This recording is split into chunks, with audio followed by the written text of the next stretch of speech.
On va démarrer tout de suite avec Florent de Bodman. Vous pouvez l'applaudir, vous avez peut-être entendu parler de lui. Il a proposé Parler Bambin, mais ce matin il vient nous présenter 1001 mots. Je vous laisse... Allez-y. Normalement ça marche bien. Oui. Bonjour à tous. Merci beaucoup au département de la Gironde de m'avoir invité.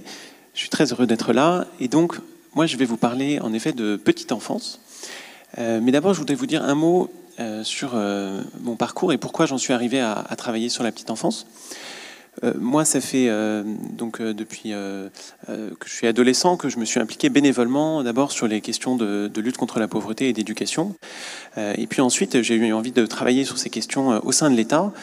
Donc, j'ai passé le concours de l'ENA et je suis allé travailler au ministère des Finances, au ministère du Budget, sur les politiques sociales, sur le RSA, l'hébergement d'urgence et aussi ensuite le logement social, la politique de la ville. Et là, j'ai découvert quelque chose d'assez triste, qui est que donc, ces politiques sociales qui nous occupent, qui occupent sans doute pas mal d'entre vous, on met beaucoup d'énergie et pas mal aussi d'argent public dans ces politiques, et elles sont importantes, mais souvent, elles ne sont pas très efficaces.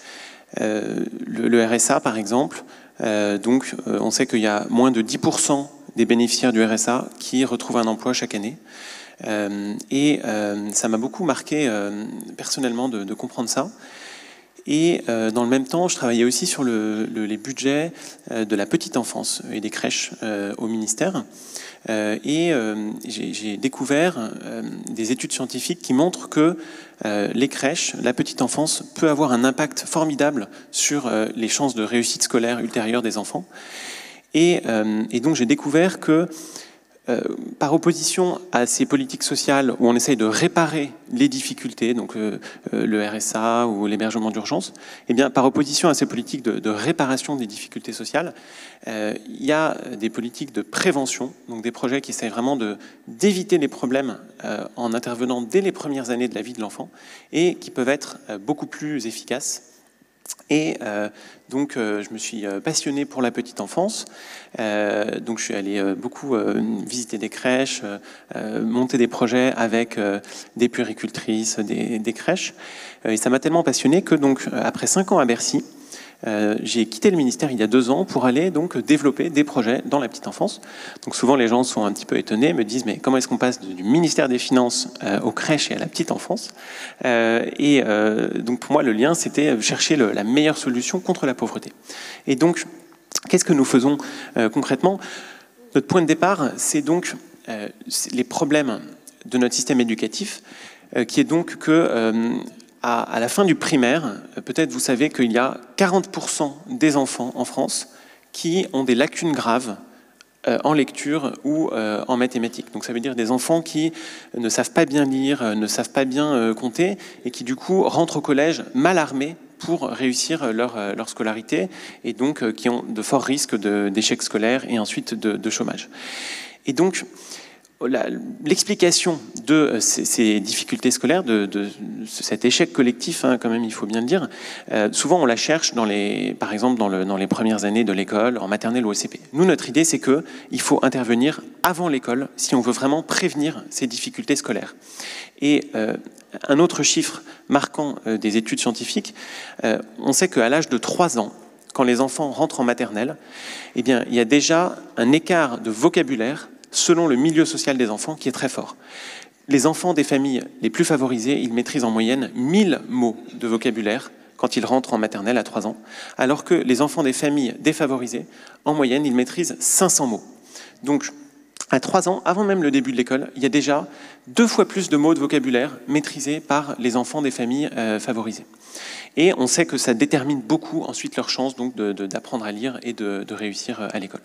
Et donc, nous, ce que nous faisons, c'est d'aller voir les parents et de proposer aux parents donc, qui ont des enfants de 0 à 3 ans des idées pour stimuler le langage, la parole de leur enfant. Donc c'est ça le projet de l'association 1001 mots, dont je suis donc aujourd'hui le directeur à temps plein. C'est d'aller proposer aux parents qui ont des tout-petits des idées simples pour donc éveiller la parole de leur enfant. Donc, ce que nous proposons, ce sont par exemple des idées autour des livres. Donc, nous donnons aux parents, nous leur proposons des livres adaptés à l'âge de leur enfant, comme par exemple, je vous ai apporté un petit exemplaire de démonstration ici même. Donc ça, c'est un livre sonore qui est formidable parce que quand vous appuyez sur le bouton, vous avez une chanson qui se déclenche. Enfin, en l'occurrence, non, mais ça marche d'habitude très bien. Oui. Parce qu'il y a un petit problème de pile à la fin, je pense. Mais du coup, en tout cas, c'est un exemple de livre. Voilà, c'est ça. Merci beaucoup. Ouais. Et donc, rien de très sorcier, hein. Mais vous voyez, on appuie sur le bouton et donc vous avez la chanson qui se déclenche. Et certainement parmi vous, les parents qui ont des tout-petits sont familiers de ce genre de choses. Ils savent que ça cartonne avec les enfants. Mais il y a beaucoup de familles en difficulté qu'on voit qui, en fait, n'ont pas d'habitude de proposer un livre à un enfant tout petit dès qu'il a 1 an ou 2 ans. Ils se disent, mais en fait, le livre, c'est lié à l'école. Mon enfant, il a juste 1 an. Comment est-ce qu'il peut s'intéresser à un livre? Il est trop petit. Et donc, on leur propose à la fois ces livres et des idées pour regarder les livres avec leur enfant. Et puis, la deuxième chose qu'on propose en 2 mots, c'est des échanges entre parents. Donc, des groupes de parents où donc les parents viennent par exemple dans une bibliothèque, et peuvent échanger entre eux sur ce qui marche le mieux avec leur enfant, ce qui est le mieux pour donc l'éveil de la parole. Et donc c'est 2 composantes de notre action. Donc donner des conseils et des outils aux parents, et puis leur permettre d'échanger entre eux. On les fait via des ateliers parents-enfants et aussi via un suivi à distance, donc en envoyant des SMS et des vidéos aux parents. Et donc c'est un moyen où le numérique peut aussi nous aider à mieux toucher les parents, parce que venir à un atelier, ça demande quand même pas mal de temps, et beaucoup de familles défavorisées qu'on voit n'ont pas de temps parce qu'ils cumulent plusieurs emplois avec des horaires contraints, et donc ils sont très contents de recevoir ces idées plutôt par SMS à distance. Et donc on fait ça avec environ 1500 familles en 2019, un peu partout en France, pas encore en Gironde, mais peut-être un jour ici. Et on travaille beaucoup avec les PMI, si jamais il y a des gens de PMI ici qui sont intéressés, je serais ravi d'en parler avec vous.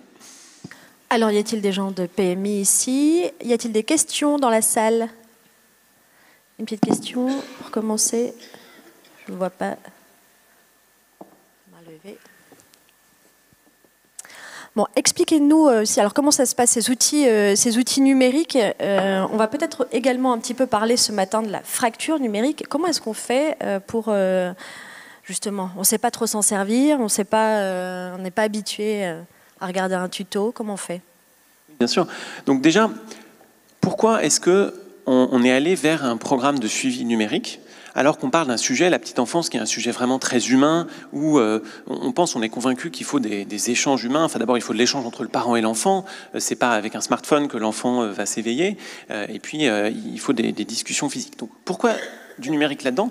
Je vous disais, le point de départ, c'est qu'on voit que venir à un atelier parent-enfant, donc se déplacer avec un tout petit, pendant 2 heures, sur des horaires contraints, c'est un gros effort pour le parent. Et donc ça exclut plein de parents. Je vous disais, les parents qui travaillent, ou même ceux qui habitent trop loin de nos ateliers.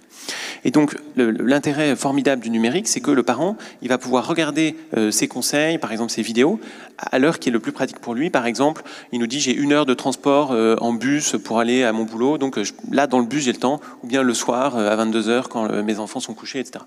Et donc, d'autre part, on a découvert que même pour des familles qui ont très peu d'argent, en fait, 90% des parents ont un smartphone. Et ça nous a impressionnés. Aujourd'hui, c'est plus une question de génération qu'une question d'argent. Nous, on voit plutôt des parents jeunes qui ont 25, 30 ans. Et donc, ils ont presque tous un smartphone. Ils n'ont pas toujours le bon abonnement. C'est-à-dire qu'ils n'ont pas toujours beaucoup de données, mais quand même.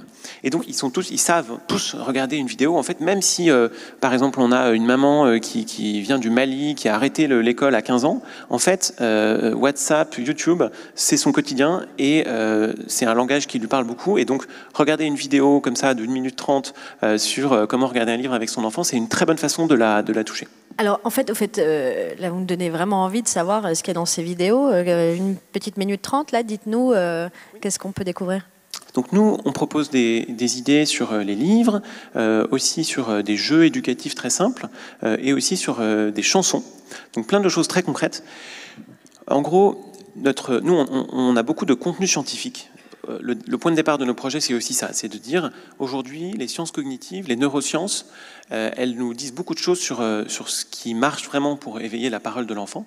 Donc, par exemple, c'est avoir vraiment une attention de l'enfant, l'impliquer activement, lui donner du feedback positif. Tout ça, c'est un peu des grands principes de l'apprentissage dégagés par des neuroscientifiques comme Stanislas Dehaene, que vous connaissez peut-être. Et simplement, on essaie de transcrire ça dans des conseils ou des idées très, très, très simples pour les parents. Donc, je vous disais, 1 minute 30, c'est pas long. Et des choses très concrètes que tout le monde peut mettre en œuvre avec son enfant à la maison. Et donc, par exemple, pour ce qui est d'un livre, souvent, les parents qui ont des enfants de 1 an ou 2, ils disent, mais en fait, ils ne s'intéressent pas au livre. Si je lui donne un livre, en fait, au bout de 10 secondes, il va passer à autre chose, ça ne l'intéresse pas. Et donc, on donne des suggestions pour intéresser l'enfant. Donc, par exemple, faire du théâtre, insister sur les expressions faciales pour lui montrer qu'il se passe quelque chose, ou bien partir de son intérêt. C'est-à-dire, regarder s'il y a une page qu'il tourne, qu'il regarde plus en particulier, regarder s'il y a un détail qu'il voit, qu'il montre, et rebondir là-dessus, parce que comme ça, on arrivera à l'engager plus activement et à passer plutôt 5 minutes que 5 secondes avec lui sur le livre. Parfait, merci beaucoup Florent de Bodman, on peut l'applaudir s'il vous plaît.